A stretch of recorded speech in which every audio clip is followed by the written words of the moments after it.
नमस्ते. संजोग healthy food किचनमध्ये तुमचं स्वागत आहे. आज इथे पाहणार आहोत कटाची आमटी म्हणजेच पुरणपोळीचं सार. त्यासाठी लागणार आहे सुकं खोबरं, 7 ते 8 लसणाच्या पाकळ्या आणि 2 चमचे जिरं. आपल्याला हे मिश्रण मंद आचेवर लालसर रंगावरती भाजून घ्यायला हवं.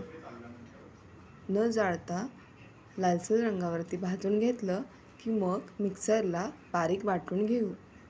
इथे फोडणीसाठी तेल थोडं जास्तच घेऊ, जेणेकरून कटाच्या आमटीला चांगला तवंग येईल.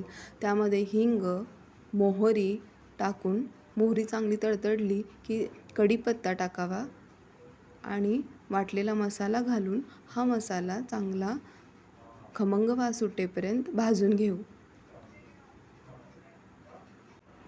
मसाला थोडा भाजत आला की त्यामध्ये हळद घालावी, चिंचेचा कोळ घालावा, तिखट मीठ तुमच्या आवडीनुसार घालावं आणि कटाच्या आमटीसाठी ठेवलेलं चणा डाळीचं पाणी घालून सार हा गरम पाण्याने थोडा वाढवावा आणि वाटलेलं पुरणपोळीचं पुरण आणि गुळाचे 2-4 खडे तेही तुमच्या आवडीनुसार घालून हा सार चांगली उकळी येईपर्यंत शिजू द्यावा. कटाच्या आमटीची ही साधी सोपी रेसिपी तुम्हाला कशी वाटली जरूर कळवा.